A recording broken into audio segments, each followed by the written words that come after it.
और सच बताऊं तो मैं यहाँ पर आकर के सुन हो चुका हूँ। मैं जो सोचा था बोलने के लिए, मेरे पास बोलने के लिए कोई शब्द नहीं बचा। अपना एक एक सर को काट करके वो चढ़ा देता है कि गुस्से में जो अपने अंगूठा से उनको दबाया, जिससे अरे hey guys, good evening, this is Soham Singh and welcome to a brand new evening in a story of my life. तो गाइस, अभी मैं हूँ बाबा बैद्यनाथ के नगरी और देवघर में पहुँच चुका हूँ।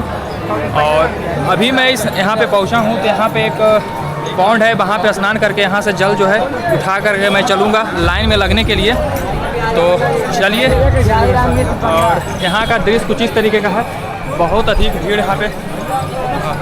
और इधर इस साइड में जो है वो पोखर है। तो मैं बार बार इस चीज़ को पौंड बोल रहा था, मेरे को पता नहीं था नेम।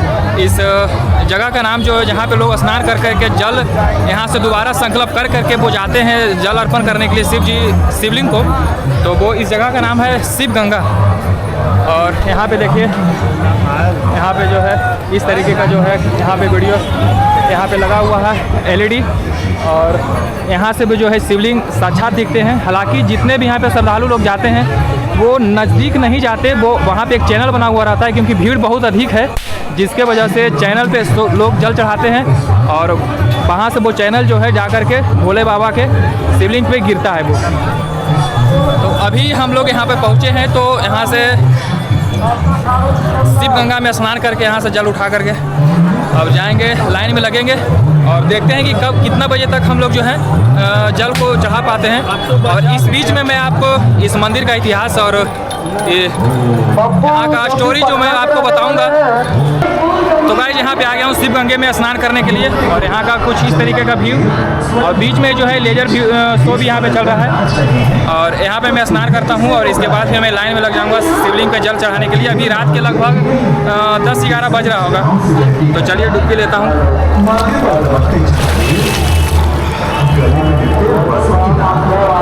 सो गाइस, फाइनली मैं पहुंच तो गया हूं बाबा धाम, बैजनाथ धाम, और सामने में जो है शिव मंदिर यहाँ पे है, शिवलिंग। सो गाइस, यहाँ पे मैं अभी जल अर्पण नहीं किया हूँ, जल अभी मैं रखा हुआ हूँ। और सच बताऊँ तो मैं यहाँ पर आकर के सुन हो चुका हूँ। मैं जो सोचा था बोलने के लिए, मेरे पास बोलने के लिए कोई शब्द नहीं बचा। और मैं जो सोचा था वो मैं थोड़ा सा शांत पड़ गया हूँ। अभी मेरे को लाइन लगना पड़ेगा, क्या करना होगा मेरे को उतना मालूम नहीं है, लेकिन मैं अभी साथी के साथ आया हूँ, तो शायद वो जिस तरीके से वो जाएंगे उस तरीके से मैं भी जाऊँगा। तो मैं भी पूरी तरीक़ा से शांत हो चुका हूँ। किसके वजह से हुआ है मेरे को मालूम नहीं है, लेकिन यहाँ पे मैं पहुँच चुका हूँ और देखता हूँ कि कब मैं जल अर्पण करूँगा।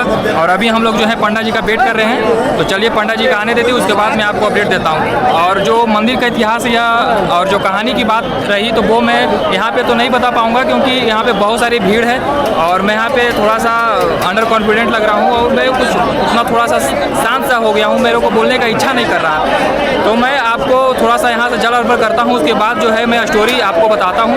अगर जो मेरे के अलाव रहा कैमरा ले जाने का, तो मैं अंदर का दृश्य भी दिखाऊंगा। तो सारा चीज़ देखने के लिए तैयार रहिए मेरे साथ।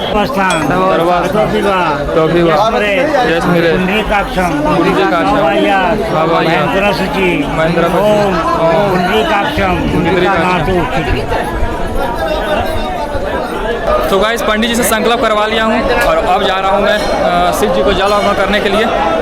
और ये रहे पंडित जी, उनके साथ जा रहा हूँ मैं। तो गाइस, यहीं पे एक चैनल बना हुआ था और यहीं पे हम लोग जो है जल शंकर जी को चढ़ा रहे हैं।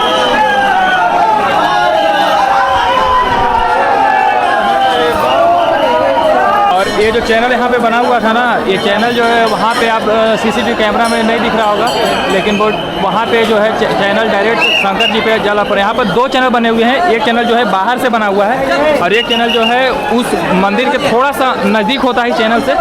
तो वहाँ पे अगर जो आप जल अर्पण करना चाहते हैं तो उसका 6 किलोमीटर दूर से लाइन लगता है, और उस लाइन पे लगाने के बाद जो वहाँ पे नंबर आएगा उस चैनल पे, तो हम लोग को जो है पंडित जी बोले हैं कि इसी चैनल पे जल अर्पण कर दो, क्योंकि वहाँ से भी शंकर जी का जो शिवलिंग है वो दिखेगा नहीं।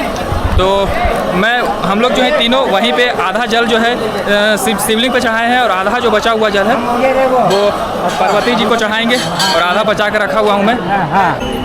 यहाँ पे गैस बहुत सारे फौजी जो है रेस्ट कर रहे हैं अभी, क्योंकि भीड़ जो है थोड़ा सा कम हो चुका है।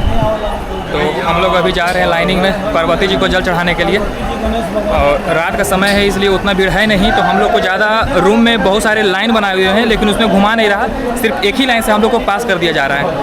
तो चलिए मंदिर के अंदर चलते हैं, और वहाँ पे अगर जो मेरे को मौका मिलेगा तो मैं आपको दिखाऊंगा पार्वती जी को, दर्शन करवा सकता हूँ। तो बने रहिए मेरे साथ। तो गाइस यहाँ पे पहुँच चुका हूँ, जल चढ़ा रहा हूँ। यहाँ पे देखिए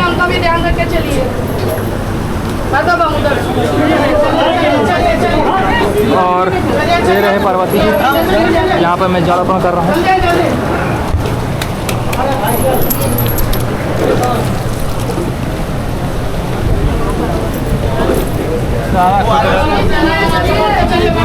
और यहाँ पे पार्वती जी का जो है जल अर्पण कर दिया हूँ, और यहाँ से मैं निकलूँगा।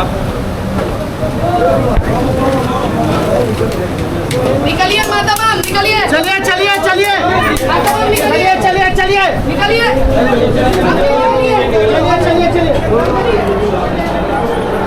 तो गाइस फाइनली शिवलिंग और पार्वती जी को जल चढ़ा करके वहाँ से निकल चुका हूँ, और मेरे डिब्बा में थोड़ा सा जल बच चुका है। तो यहाँ पे बगल में एक और मंदिर था, तो वहाँ पे भी लोग आते हैं और वो जल अर्पण करते हैं। तो मैं यहाँ पर सारे भगवान को जल अर्पण यहाँ पे कर रहा हूँ।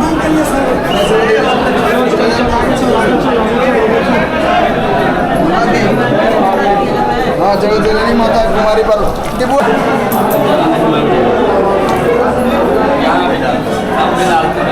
जय माता दी। खुशी से डालिए, खुशी से। चेंज अभी मेरे पास है ही नहीं है। कितना चेंज कर? पर्स है ही नहीं मेरे पास।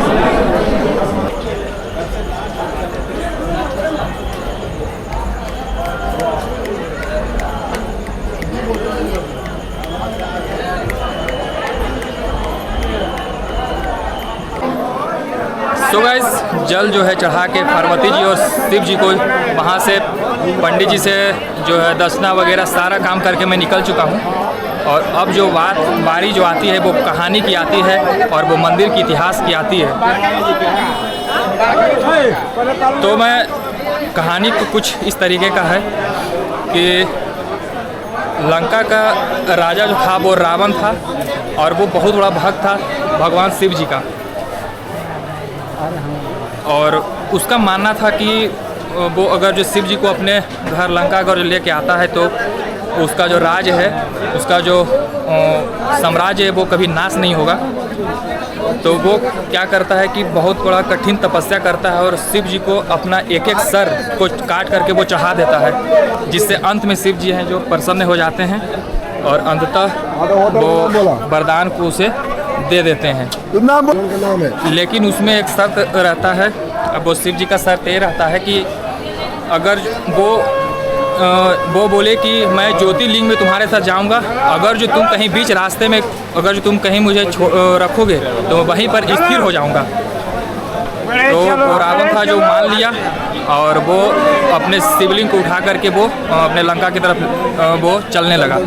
लेकिन जो देवताओं थे वो उनको पसंद नहीं था वो चीज़, तो वो उन्होंने क्या किया कि वो चाल बनाई, और वरुण देव जो थे उसके पेट में चले गए रावण के, और वरुण देव जो थे उनके पेट में चले गए, जिससे क्या हुई कि रावण को शौच की ज़रूरत महसूस होने लगी। तो वो जब देवघर पहुंचा तो वहाँ एक लड़के को बोलता है कि कुछ देर के लिए तुम अपने शिवलिंग को रख सकते हो। अब वो लड़के थे वो विष्णु के रूप थे वो, तो वो बच्चा जो था वो विष्णु जी का रूप था, तो वो तुरंत मान जाते हैं। वो कहता है कि अगर जो आप थोड़ा सा भी लेट करोगे तो मैं उस शिवलिंग को ज़मीन में रख दूंगा। तो वो रावण मान गया, वो चला गया, और उतने देर में वो थोड़ा सा लेट हुआ कि वो बच्चा ज़मीन पर जैसे ही रखा वो शिव जी जो थे वो स्थिर हो चुके थे। जैसे ही रावण आया वो उखाड़ने की कोशिश की, लेकिन वो उखड़ा नहीं, और वो क्या किया गुस्से में जो अपने अंगूठा से उनको दबाया, जिससे अभी भी जो शिवलिंग है वो थोड़ा सा टिल्टेड है। फिर उस दिन से जो है यहाँ पे बहुत सारे लोग जो है वहाँ पे जल अर्पण करने लगे, और देन वहाँ से फिर लोगों वहाँ पे जल अर्पण करने के लिए दूर दूर से आने लगे। तो जो स्टोरी था वो उसका बेस फॉर्म था, और प्योर स्टोरी है। इसके बहुत सारे ग्रंथ आपको मिल जाएंगे, बहुत सारे बुक मिल जाएंगे जिसमें कि बहुत अलग अलग स्टोरियाँ हैं, बहुत अलग अलग तरीके से, बहुत गहराई में भी कहानियाँ हैं। तो वो अगर आपको पढ़ना हो तो किसी बुक में या फिर किसी और जगह से आप पढ़ सकते हैं। बट जो बेस फॉर्म था जो स्टोरी का, वो जो प्योर फॉर्म था वो मैं आपको बता दिया हूँ। तो गाइस मैं इस वीडियो को यहीं पे एंड करता हूँ। Thanks for watching, see you in the next video. Like share and subscribe.